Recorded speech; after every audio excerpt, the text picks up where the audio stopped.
The freighter hit the upper haze of the gas giant like a brick thrown into a pond. Sarah Nyan braced one palm against the vibrating bulkhead and leaned toward the tiny cargo porthole anyway, determined to get a look before the ship's grime-coated glass stole the view. Ahead, Perseus Outpost, once a humble mining platform, now a stitched-together city of trusses and domes swelled from a glittering moat into a sprawling lattice of metal and hard light hanging above the poisonous cloud. Bangs like a stubborn thought that refused to die. In the porthole's reflection she caught her own face, skin with a faint, cool sheen. Not quite blue and not quite silver. Hair the color of frost pulled into a tight braid that made her look older than her 26 years. Eyes pale as winter. Dawn, Aurelian, anyone would know at a glance. And alone worse. The captain had charged her 3 times the posted fare and generously assigned her a spot. Between a crate of coolant couplers and a pallet of actuator motors, she hadn't argued. Arguments invited scrutiny, and scrutiny led to questions about why an Aurelian woman was crossing human-administered space without valid travel clearance. Perseus Outpost, she'd heard, was the last reliable stop before the map dissolved into guesswork. Prospectors, smugglers, and people with pasts that breathed too loudly came here the way silt collected in the bottom of a glass. It was a place that tolerated the desperate because desperation kept the lights on. The docking clumps bit down with a teeth-rattling groan. The freighter's engines fell into a low, resentful idle. Sarah shouldered her single satchel. Inside were 2 changes of clothes, a battered multi-toolkit, and a data wafer containing her engineering credentials that meant nothing now. That Aurelia had been labeled a rogue world, and its licenses had been stripped from the interstellar registries. She stepped off the ramp into the main concourse and felt the atmosphere change, as if the station itself had turned to look at her. Human miners paused mid-laugh.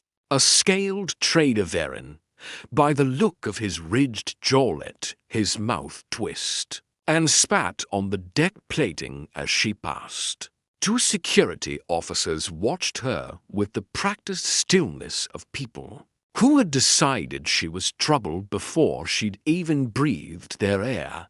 Aurelian. One of them said, loud enough to make it public. Station code says you register species and origin within an hour. You got papers. Sarah kept her shoulders level. I'm here for work. I was told Administrator Harrow handles hiring himself. The officers exchanged a glance.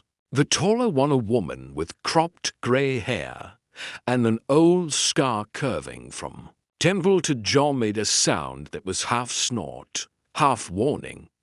Harrow doesn't hire your kind, she said. Not after Meridian. Meridian.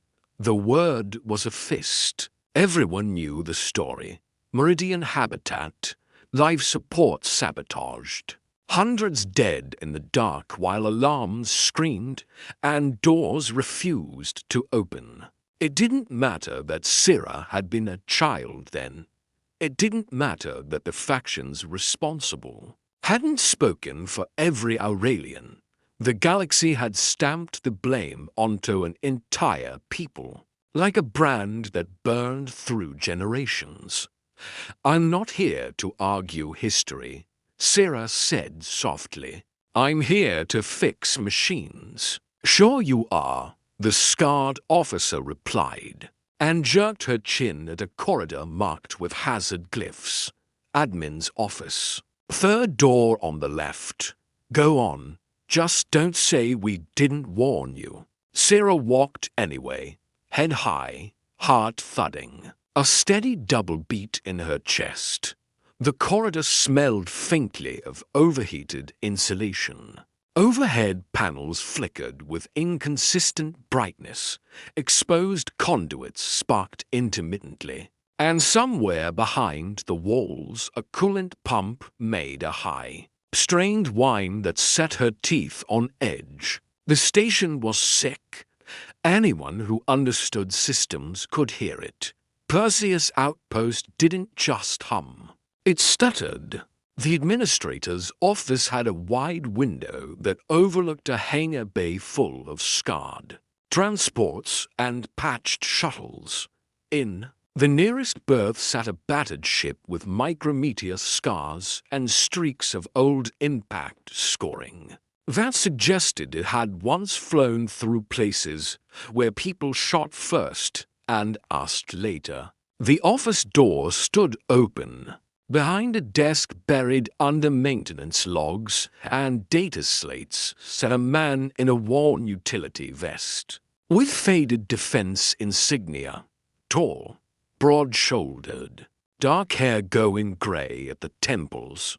His hands were rough, scarred the way hands got when they fixed things that fought back. He tapped a stylus against the desk with unconscious rhythm, as if the only way to stay upright was to keep time. He looked up as Sarah paused at the threshold. His expression didn't shift, but his gaze sharpened with the wary focus of someone who had learned that surprises were usually expensive. "You're the Aurelian from the freighter," he said, not a question. "Yes, sir." Sarah forced steadiness into her voice. "Sarah Nyan, I'm looking for work." He set down the stylus. "Station's full. Try the consortium office on 3. I did. They refused to speak with me." A tired exhale. Not quite a laugh. Can't imagine why. His voice held no cruelty, just exhaustion bone deep. Familiar exhaustion. The kind Sarah had carried for 18 months of closed doors and hungry nights. "I don't have anything against our aliens personally," he said, leaning back in his chair as if it hurt. "But I've got humans and Varen here who lost family at Meridian. If I hire you, I buy trouble I don't have energy to manage." Sarah felt something cold rise behind her ribs. Not anger, not even surprise, just the old, blunt despair that came from watching hope turn into a dead end again. Her fingers tightened around her satchel strap. "I understand," she started to say, the polite surrender she'd practiced on station after station. But instead, what came out was raw and honest and more humiliating than any plea. "I don't have anyone else," she said. "No backer, no papers, no place that will take me. I'm not asking for pity, just a chance to earn my air." The man studied her for a long moment. In his eyes she saw a grief that had calcified into routine. A man who kept going because stopping would mean remembering too clearly. "I'm not hiring you to make you a symbol," he said quietly. "I'm barely holding this place together as it is." "I'm not trying to be a symbol," Sarah replied. "I'm trying to survive." Silence expanded between them. Then he stood slowly, as if each motion argued with old injuries. Up close he was even taller than she'd judged, the kind of height that made a room adjust itself around him. He moved around the desk and stopped a few steps away, hands loose at his sides. "I lost my wife and daughter," he said. His voice went flatter, but the pain in it sharpened. "Shuttle malfunction. They were on their way to visit family. Recovery found the craft broken into glitter, and what was left of my life holding hands in the wreckage. Sarah's throat tightened. She had no words for that kind of wound. She only nodded, because nodding was better than the wrong comfort. I don't need a replacement. He went on. I don't need companionship or some bargain of desperation. His gaze held hers, steady and unblinking. What I need is someone who can keep 17 critical systems from failing in a station. That's been patched with prayers and duct tape. Someone who can work without constant babysitting. Someone who doesn't fold the first time the corridor. Whispers get ugly. He paused. Can you actually fix things? Sarah's reply was instinct. She reached into her satchel and pulled out the toolkit, a dented case with a latching clasp. That didn't quite align unless you pressed it right.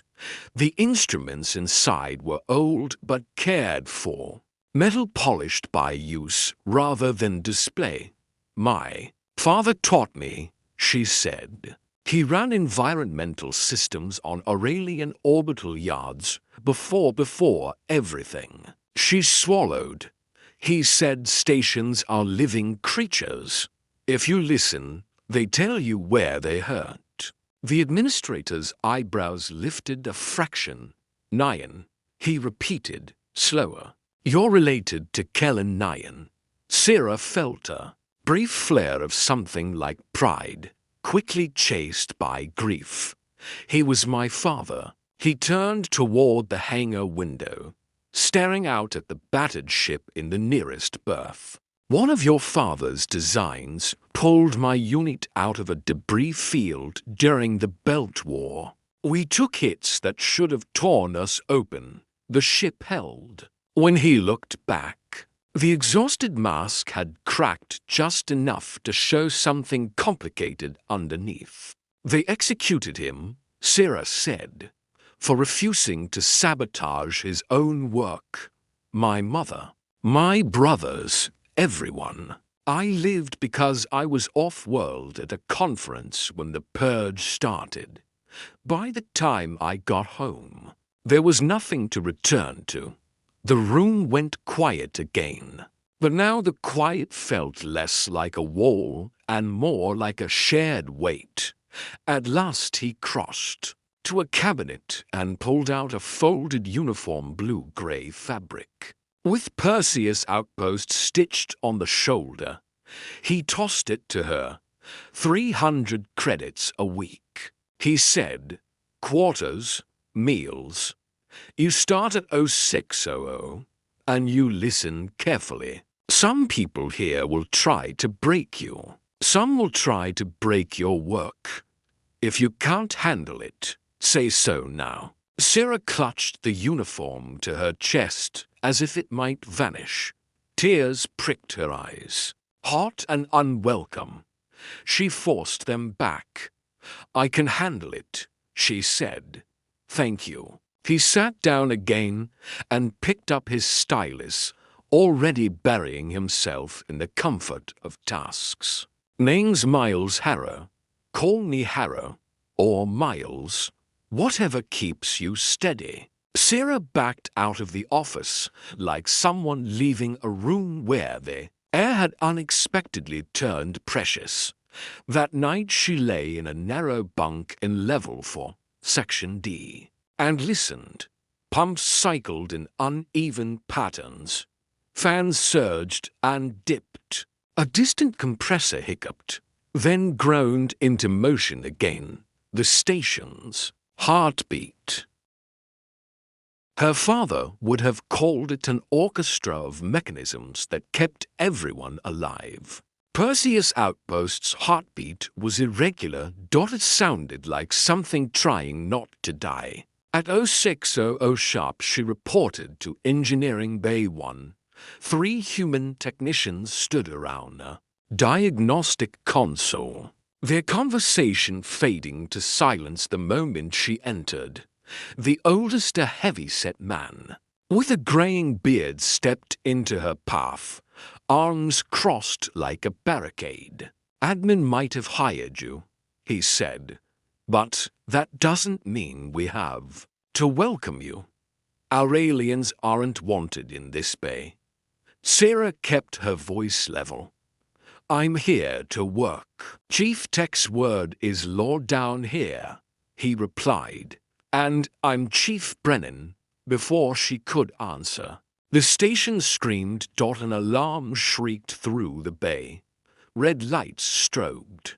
A synthesized voice announced, "Warning, atmospheric. Processor failure in Sector 7. Oxygen levels critical.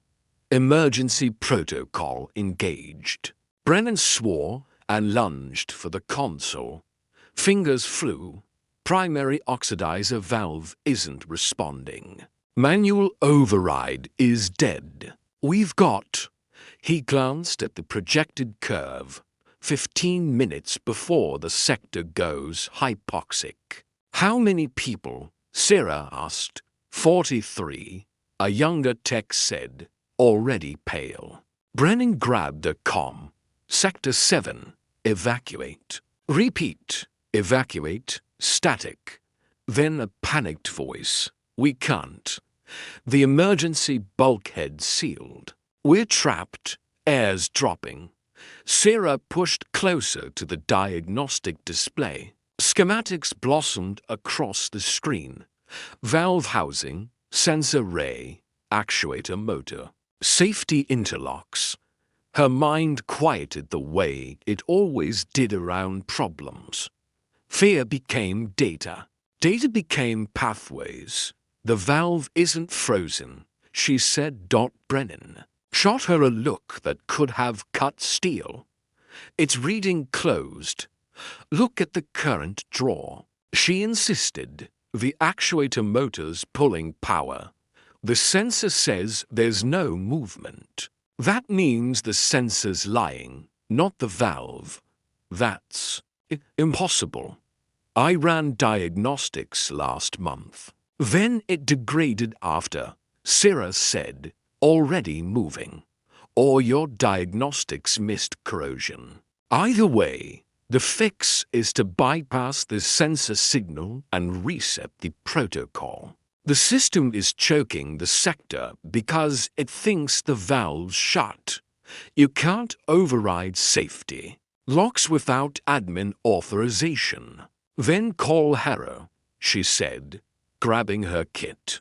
"I'm going to keep 43 people from dying." The access tube to Sector 7's environmental controls was cramped, lit by intermittent strips that made every surface look tired. Sarah crawled through, shoulders scraping metal.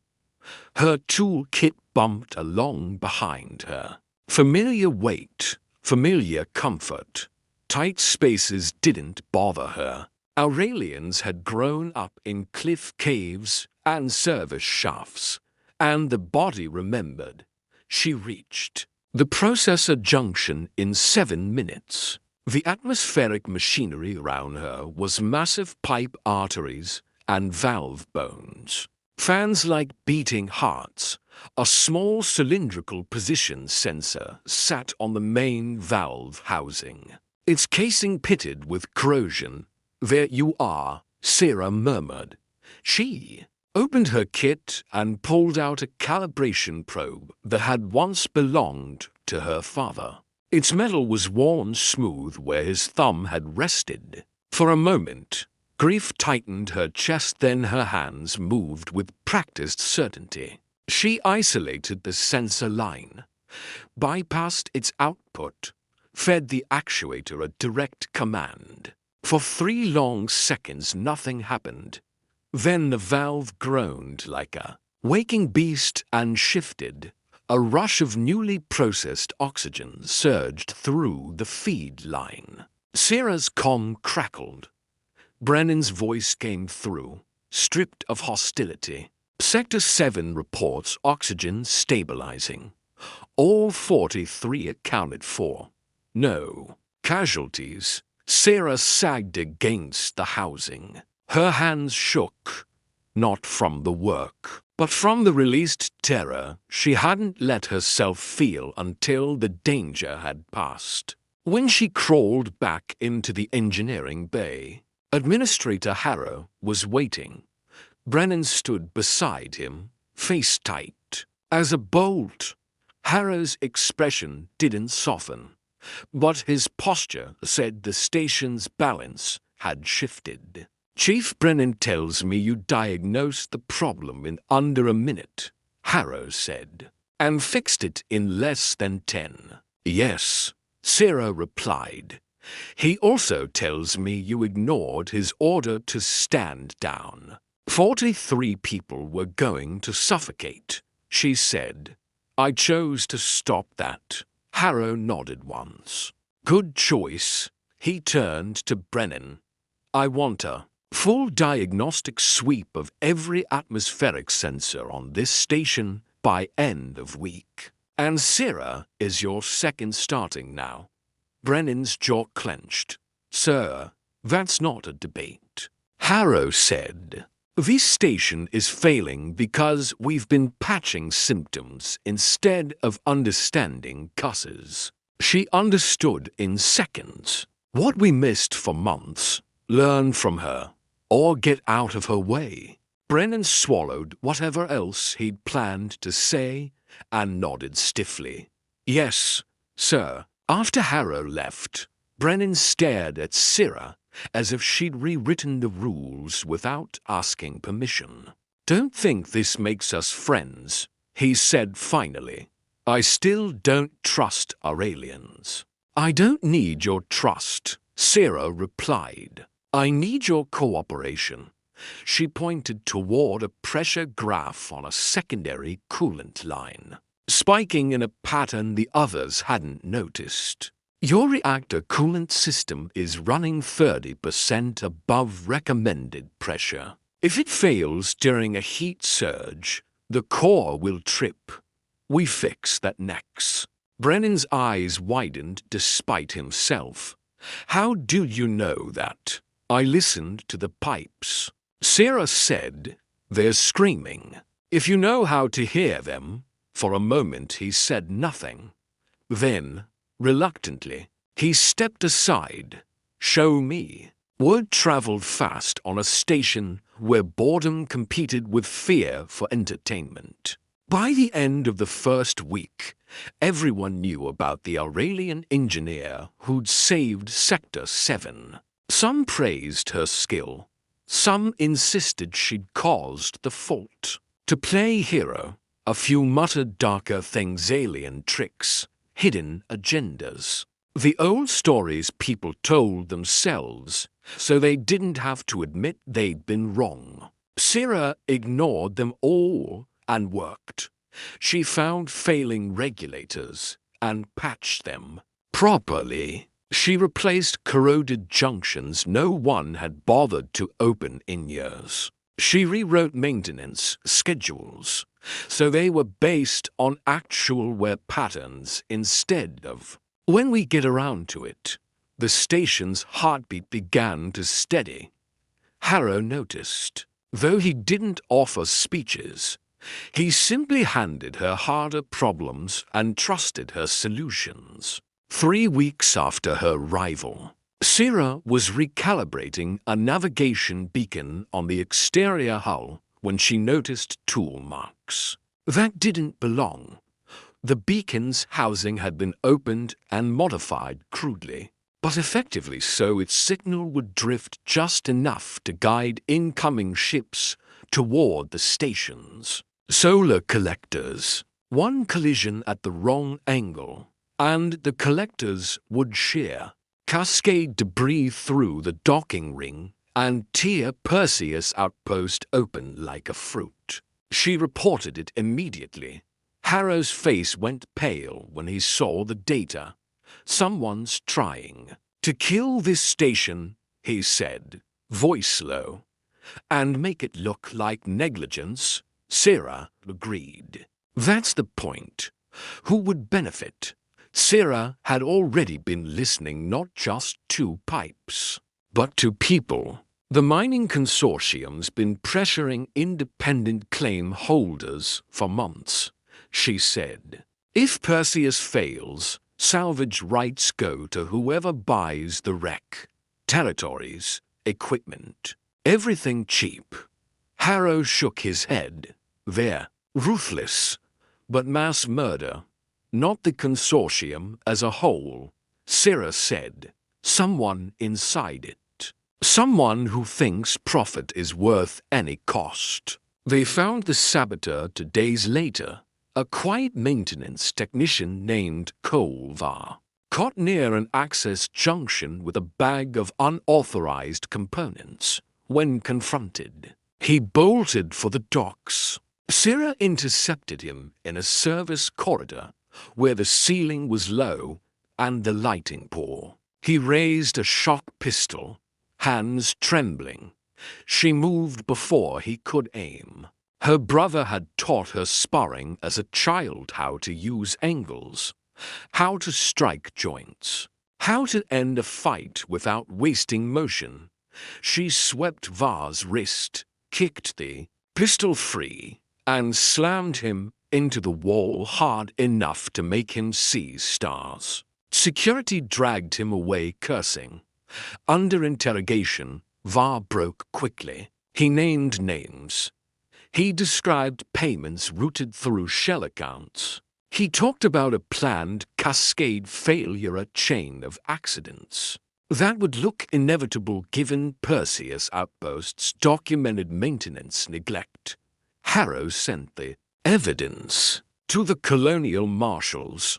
3 days later, the consortium's regional director and 2 executives were arrested on a Core World broadcast feed, their expensive suits looking suddenly fragile. Under restraint cuffs, Perseus Outpost became a headline. The story carried everything media loved: frontier corruption, near disaster, unlikely hero. And at the center of it all, a woman from a species the colonies had learned to hate. Sarah watched the coverage with a kind of numbness. Some outlets praised her, others twisted the narrative until it bled, hinting she'd been involved before changing sides, as if an Aurelian couldn't simply do the right thing. On the station itself, change happened slower, but more honestly. People who had lost family at Meridian still carried their grief like a stone. But stones could be set down, sometimes, if reality refused to match old stories. Workers who had seen Sarah in the tunnels, who had watched her hands steady a failing system, began to nod at her in corridors. Some even said, "Hello, Brennan," too. Everyone's surprise became one of her fiercest defenders. "She saved our lives twice over." He growled at anyone who tried to sneer. "If you don't like it, go breathe vacuum." 6 weeks after her arrival, Harrow called her to his office again. The station outside his window looked different now. Lights burned steady. Docking traffic moved with rhythm instead of chaos. Perseus Outpost, for the first time in years, sounded alive rather than dying. Harrow didn't waste time. "The authority reviewed your case," he said. "Because of what you did here, and because the consortium arrests embarrass the right people, they've lifted your travel restrictions. Personally, you're free to go anywhere in colonial space." Sarah sat very still. Freedom was a word she'd stopped trusting. "There's more," Harrow continued. "Your case turned into a symbol whether you wanted it or not. The Council is voting next month on a provisional amnesty program for Aurelian refugees." Sarah's breath caught. "Because of me." "Partly," he admitted. Turns out watching an alien save lives and expose criminals makes it harder to sell the story. That every one of you is a threat. The weight of it settled on her shoulders like gravity. She had spent so long running that the idea of standing still of being seen felt almost frightening. Harrow watched her, then asked, quieter, "What will you do now? You could go core-side. Better pay, better quarters, fewer people trying to make you disappear." Sarah looked at him, not at the title on his desk, but at the man behind it. The exhaustion that had hollowed him when she arrived had eased. He still carried grief, but it no longer seemed like the only thing holding him together.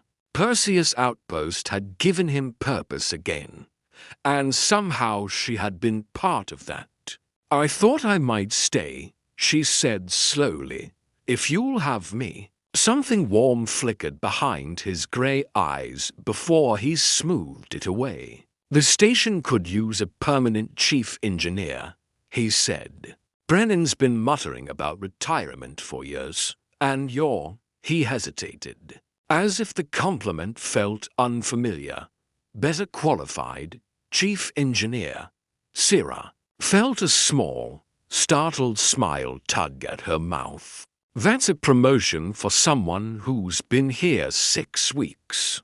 It's a promotion for someone who stopped a mass casualty, prevented sabotage, and rebuilt our maintenance culture," Harrow said. 6 weeks is just a number." They sat in a silence that didn't hurt. At last Sarah cleared her throat. "When I first came here, I was desperate. I said things I regret. I want to apologize." Harrow shook his head once. "You said, what a cruel world taught you to say. That shame isn't yours." He paused, and his voice softened. "My wife used to say courage isn't a lack of fear. It's choosing to move anyway. You walked into my office terrified and still asked for what you needed. That's courage." Sarah blinked hard. "She sounds like she was wise." "She was," Harrow said. And for a moment the grief in him felt like a tender ache rather than a wound. "She would have liked you." Months passed. Perseus' outpost changed in small, stubborn ways. As amnesty programs opened, Sarah fought for our alien hires not as charity, but as logic. "They're good with environmental systems," she told Harrow, "and they deserve a chance to do honest work without hiding." She trained mixed crews, taught maintenance techniques her father had sworn by, and made the station the most efficiently run outpost in the sector. People noticed, slowly, grudgingly. Then with something that resembled pride, a miner started greeting her by name. A Varan merchant offered her spiced tea in his shop. Even Sergeant Willard, the scarred security officer from her first day, began to nod in passing, as if acknowledging Sarah's place in the station's skeleton and soul. Harrow began showing up in engineering at odd hours, claiming he needed reports. Mostly he needed conversation. They talked about broken systems and how to mend them, about old wars and new policies, about the strange ways survival could turn into belonging. One evening, 8 months after Sarah arrived, Harrow found her on the observation deck, watching the gas giant below churn with amber storms. "Busy night?" he asked, settling into the seat beside her. "Busy mind," she said. "I was thinking about my father." Harrow waited. He used to say engineering was the art of making things work, despite the universe trying to break them. Sarah murmured, I think he'd be pleased with what we built here. Harrow was quiet a moment, then said, "The council sent me a message today. Full amnesty passed. Any Aurelian who wants to return can apply for citizenship." Sarah's chest tightened. Hope real. Dangerous hope bloomed. "There's something else," Harrow added. "They asked me to serve on the oversight committee. They want someone who's done this. Integrated people instead of filing them away." He turned to look at her. "I told them I'd only accept if you served as co-chair."